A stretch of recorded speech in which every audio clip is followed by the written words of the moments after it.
Salut tout le monde, j'espère que vous allez tous très très bien. Donc aujourd'hui, nouveau tirage. Je continue de garder cet oracle. Donc le nouvel oracle du petit Lenormand. On y va? Donc, vous pouvez préparer votre petite question. Pour ceux qui n'ont jamais vu les tirages, je vous montre un peu comment sont les cartes. Voilà. Alors, quelle sera la réponse à votre question aujourd'hui?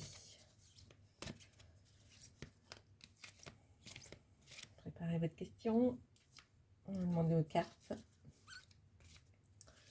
Donc une question pour une question dont la réponse est soit oui, soit non.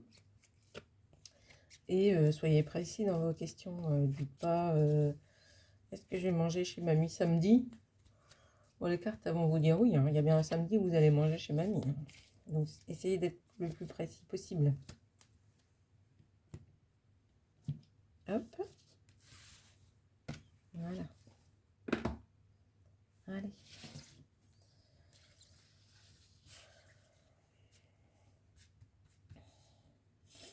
Alors, je vais en prendre une par ici. Carte numéro 1. Non, toujours par ici. Carte numéro 2. Et celle du dessous là. Carte numéro 3.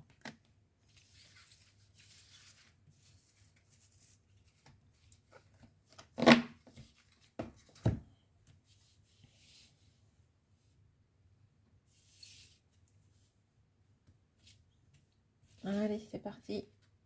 Ça y est, vous avez choisi votre carte. Carte numéro 1, carte numéro 2, carte numéro 3.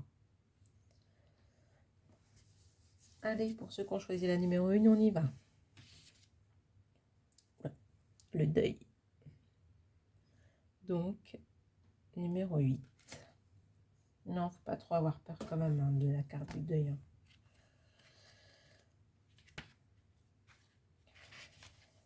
Alors, on y va.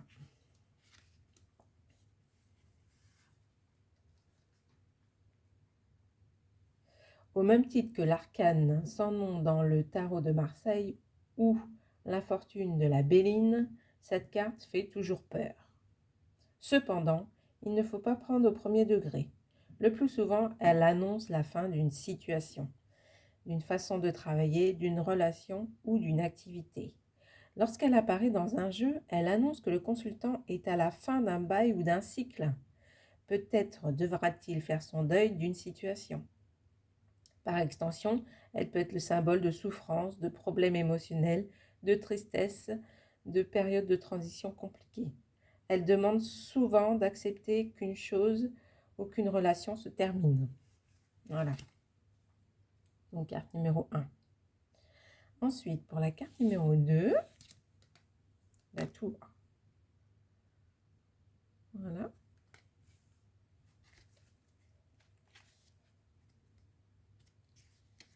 Alors,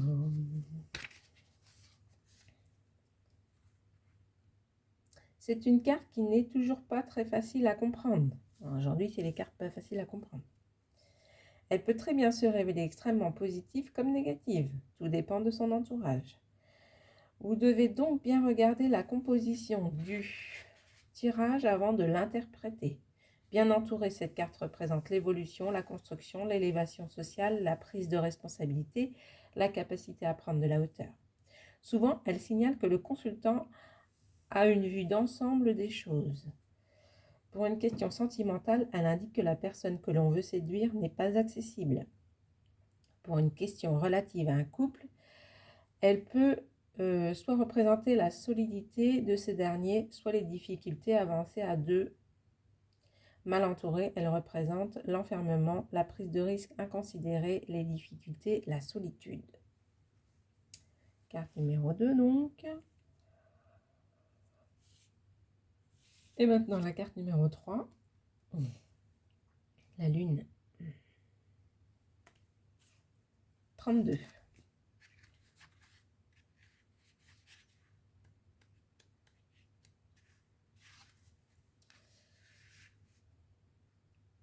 Tout comme la carte de la femme, la lame de la lune représente la féminité, l'intuition, l'inspiration, la créativité, la douceur, l'attention, le foyer.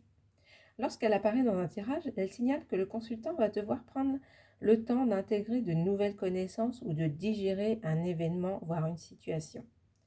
Rattachée à l'image de lunaison, cette carte indique que le consultant évolue en fonction des cycles.